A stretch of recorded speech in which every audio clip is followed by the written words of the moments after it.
ତିନି ଦିନ ଯାଏ ବର୍ଷା। ଦକ୍ଷିଣ ବଙ୍ଗୋପସାଗରରେ ଲଘୁଚାପ ସକ୍ରିୟ ରହୁଛି। ଆସନ୍ତା 3 ଦିନ ଯାଏ ରାଜ୍ୟରେ ବର୍ଷା ସମ୍ଭାବନା ରହିଛି। ମେଘୁଆ ପାଗ ସହ ହାଲକାରୁ ମଧ୍ୟମ ଧରଣର ବର୍ଷା ସମ୍ଭାବନାକୁ ନେଇ ପାଣିପାଗ ବିଭାଗ ପକ୍ଷରୁ ପୂର୍ବାନୁମାନ କରାଯାଇଛି। ଚାଷୀମାନେ ଧାନ କଟାକୁ ବ୍ୟସ୍ତ ଥିଲାବେଳେ କିଛି ଚାଷୀ ଧାନ କାଟି ବିଲରେ କଗଡ଼ା ପକାଉଥିବା ବେଳେ ଜଣାପଡ଼ିଛି। ଦେଖିବାକୁ ଗଲେ ବର୍ଷା ସମ୍ଭାବନା ହେଉଛି ଚାଷୀ ଆଖିରୁ ନିଦ ହଜିଲାଣି। ଆସନ୍ତା 21 ତାରିଖ ଯାଏ ରାଜ୍ୟର ବିଭିନ୍ନ ସ୍ଥାନରେ ବର୍ଷା ସମ୍ଭାବନା ରହିଛି। ଦକ୍ଷିଣ ଓ ଦକ୍ଷିଣ ଉପକୂଳର ସମେତରେ ଉପକୂଳ ଓଡ଼ିଶାରେ କିଛି ଅଞ୍ଚଳରେ ହାଲକାରୁ ମଧ୍ୟମ ଧରଣର ବର୍ଷା ହେବା ନେଇ ପୂର୍ବାନୁମାନ କରିଛି ପାଣିପାଗ ବିଭାଗ। ଆଗାମୀ 5 ଦିନ ପରେ ପ୍ରାୟତଃ ଶୁଖିଲା ରହିବ। କିଛି ସ୍ଥାନରେ ବର୍ଷା ହେବାର ସମ୍ଭାବନା ମଧ୍ୟ ରହିଛି।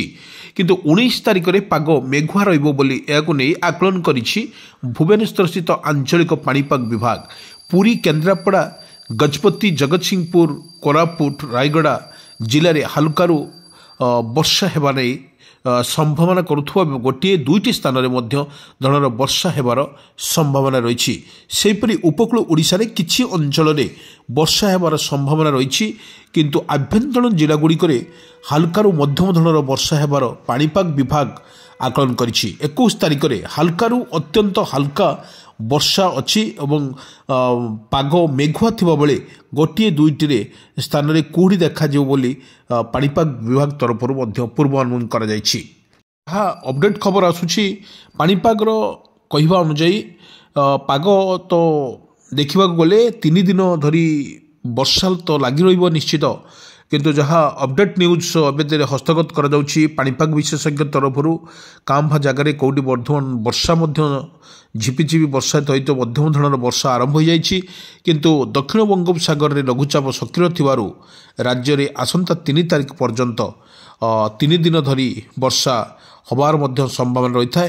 ପାଣିପାଗ ବିଭାଗ ପକ୍ଷରୁ ପୂର୍ବାନୁମାନ କରାଯାଇଛି ରାଜ୍ୟର ମେଘୁଆ ପାଗ ଲାଗି ରହିବା ସହିତ ହାଲକାରୁ ମଧ୍ୟମ ଧରଣର ବର୍ଷା ହେବାର ମଧ୍ୟ ଦିଆଯାଇଛି। ଅନୁଯାୟୀ ଦକ୍ଷିଣ ବଙ୍ଗୋପସାଗରରେ ଲଘୁଚାପ ସକ୍ରିୟ ଥିଲାବେଳେ ମଧ୍ୟ ଜଣାପଡ଼ିଛି ଏହି ପ୍ରଭାବରେ ଅନେକ ସ୍ଥାନରେ ବର୍ଷା ମଧ୍ୟ ଆରମ୍ଭ ହୋଇଯାଇଛି। ଏହି ବର୍ଷାର ମଧ୍ୟ ଚାଷୀ ଆଖିରୁ ମଧ୍ୟ ନିଦ ହଜିଯାଇଥିବାର ମଧ୍ୟ ଦେଖିବାକୁ ମିଳିଛି। ଚାଷୀ କିପରି ଧାନକୁ ଅମଳ କରିବ ସରକାରଙ୍କ ତରଫରୁ ମଧ୍ୟ ନିର୍ଦ୍ଦେଶ ଜାରି କରାଯାଇଛି। ବିଶେଷ କରି କ୍ଷୟକ୍ଷତି ହେଉଛି ଚାଷୀ ଏବଂ ଏହାର ପ୍ରଭାବରେ ଯେଉଁ ଆଜି ଶୁକ୍ରବାର ଠାରୁ ଶନିବାର ସକାଳ ପର୍ଯ୍ୟନ୍ତ ରାଜ୍ୟର ବିଭିନ୍ନ ସ୍ଥାନରେ ପାଗ ମେଘୁଆ ରହିବା ସହିତ ହାଲକାରୁ ମଧ୍ୟମ ଧରଣର ବର୍ଷା ହେବାର ସମ୍ଭାବନା ମଧ୍ୟ ରହିଛି। ଶୁକ୍ରବାର ବା ଆଜି ସକାଳ 8:30 ପର୍ଯ୍ୟନ୍ତ ମାଲକାନଗିରି, କୋରାପୁଟ, ନବରଙ୍ଗପୁର, ଗଞ୍ଜାମ, ଗଜପତି, ରାୟଗଡ଼ା, କଳାହାଣ୍ଡି, କନ୍ଧମାଳ, ନୟାଗଡ଼, ଖୋର୍ଦ୍ଧା, ପୁରୀ, ବୌଦ୍ଧ, ଜଗତସିଂହପୁର, କେନ୍ଦ୍ରାପଡ଼ା, ଭଦ୍ରକ, ଯାଜପୁର, କଟକ, ଢେଙ୍କାନାଳ, ଅନୁଗୁଳ ଜିଲ୍ଲାରେ ଗୋଟିଏ କିମ୍ବା 2ଟି ସ୍ଥାନରେ ହାଲକାରୁ ବର୍ଷା ହେବା ବୋଲି ମଧ୍ୟ ସମ୍ଭାବନା ରହିଛି। କିନ୍ତୁ ବଡ଼ କଥା ହେଉଛି ଏଇଭଳି ଜିଲ୍ଲାଗୁଡ଼ିକରେ ଯଦି ବର୍ଷା ବାରମ୍ବାର ହେଉଛି ଚାଷୀ ସବୁ କିଛି ହରାଇ ବସିବ। ତାର ସବୁ ଯେଉଁ ଧାନ ସରକାର ଯେଉଁ ଘୋଷଣା ପରେ ଯେଉଁ କ୍ୱିଣ୍ଟାଲ 3100 ଟଙ୍କା ଯେଉଁ ଦେଇଥିଲେ ସୂଚନା ତାହା ମଧ୍ୟ ଯଦି ଧାନର ଯଦି ଏଇଭଳି କ୍ଷତି ହୁଏ ଚାଷୀ ବିରାଟ ଲସ୍ କରିବ ବୋଲି ଯାହା ସୂଚନା କରାଯାଇଛି। ଆପଣ ଭିଜୁଆଲ ମାଧ୍ୟମରେ ଦେଖନ୍ତୁ ଆକାଶ ମଧ୍ୟ ମେଘାଚ୍ଛନ୍ନ ହୋଇ ରହିଛି ଏବଂ କେଉଁଠି ମେଘାଚ୍ଛନ୍ନ ହେବାର ଏବଂ କାଉଁଳିଆ ପାଗ କରିଛି, କେଉଁଠି ବର୍ଷା ମଧ୍ୟ ଝିପିଝିପି ହେଉଛି, କେଉଁଠି ଘଡ଼ଘଡ଼ି ବର୍ଷା ସହିତ ହେବାର ମଧ୍ୟ ଦେଖିବାକୁ ମିଳୁଛି। ଆପଣ ଭିଜୁଆଲ ମାଧ୍ୟମରେ ଦେଖନ୍ତୁ ଆକାଶରେ କିପରି ମେଘମାଳାର ଖଣ୍ଡ ଖଣ୍ଡ ହୋଇ ଘୁରି ବୁଲୁଛି ଏବଂ ଏଇଭଳି ଭାବରେ ଯଦି ଲଗାତାର ଭାବରେ ବର୍ଷା ଓଡ଼ିଶାରୁ ହେବ ଚାଷୀ ତ ନିଶ୍ଚିତ ଲସ୍ କରିବ। ସେଥିପାଇଁ ସତର୍କ ରହିବା ପାଇଁ ଯେଉଁ ପାଣିପାଗ ବିଜ୍ଞାନ ତରଫରୁ ମଧ୍ୟ ସତର୍କ କରାଯାଇଛି। ଏହା ପାଣିପାଗ ବିଭାଗ କିପରି ଏହାକୁ ଯେଉଁ ଚାଷୀମାନଙ୍କୁ ଯେଉଁ ସତର୍କ ସୂଚନା କରିଛି ସେମାନେ ମଧ୍ୟ ଚାଷକୁ ଠିକ୍ ଭାବରେ ଅମଳ କରନ୍ତୁ ଏବଂ ନିଜ ଖଳାକୁ ଆଣିକି ଧାନକୁ ସୁରକ୍ଷିତ ସ୍ଥାନରେ ରଖନ୍ତୁ ବୋଲି ପାଣିପାଗ ବିଶେଷଜ୍ଞ ତରଫରୁ ମଧ୍ୟ ସୂଚନା ଦିଆଯାଇଛି। ସେପରି ଉପକୂଳ ଓଡ଼ିଶାରେ କିଛି ଅଞ୍ଚଳ ସମେତ ଖୋର୍ଦ୍ଧା, ପୁରୀ, ଜଗତସିଂହପୁର, କଟକ, କେନ୍ଦ୍ରାପଡ଼ା, ଯାଜପୁର, ଭଦ୍ରକ, ମୟୂରଭଞ୍ଜ, ବାଲେଶ୍ୱର ଜିଲ୍ଲାରେ ଗୋଟିଏ ବା 2ଟି ସ୍ଥାନରେ ହାଲକାରୁ ମଧ୍ୟମ ଧରଣର ବର୍ଷା ହେବା ବୋଲି ପାଣିପାଗ ବିଭାଗ ତରଫରୁ ସୂଚନା ମଧ୍ୟ ଦିଆଯାଇଛି। ଦେଖିବାକୁ ଗଲେ ବର୍ଷା ଯୋଗୁଁ ଚାଷୀକୁ ସତର୍କ କରାଯାଉଥିବା ବେଳେ କିନ୍ତୁ ଅମଳ ସରି ଆସୁଥିବା ଧାନକୁ ସୁରକ୍ଷିତ ସ୍ଥାନରେ ରଖିବା ପାଇଁ ପାଣିପାଗ ବିଭାଗ ପରାମର୍ଶ ଦେଉଛି ଏବଂ ବର୍ଷା ଯୋଗୁଁ ପାଚିଲା ଯେଉଁ ରାତିର ପାରଦ ମଧ୍ୟ ବୃଦ୍ଧି ପାଇବା ସହିତ ଶୀତର ପ୍ରଭାବ କମୁନି, ହେଲେ ଶୀତ ଅନୁଭୂତ କରିବେ। କାରଣ ଦିନର ତାପମାତ୍ରା ହ୍ରାସ ପାଇବା ସହ ପବନ ମଧ୍ୟ ପ୍ରବାହିତ ହେବ। ବର୍ଷା ଓ କୋହଲା ପାଗ ଠାରୁ ଦିନରେ ଲୋକେ ଅଧିକ ଶୀତ ଅନୁଭବ କରିବେ। ଏପରି ସ୍ଥିତି ଆସନ୍ତା 22 ତାରିଖ ପର୍ଯ୍ୟନ୍ତ ରହିବ ବୋଲି ପାଣିପାଗ ବିଭାଗ ତରଫରୁ ମଧ୍ୟ ସୂଚନା ଦିଆଯାଇଛି। କିନ୍ତୁ ବଡ଼ କଥା ହେଉଛି ଏଇଭଳି ଜିଲ୍ଲାଗୁଡ଼ିକରେ ଯଦି ବର୍ଷା ହୁଏ ଏବଂ ଚାଷୀ କୂଳ କେମିତି ହୁଏ, ସେଥିପାଇଁ ସେପରି 19 ତାରିଖ ଠାରୁ ବର୍ଷାର ପରିମାଣ ବଢ଼ିବ।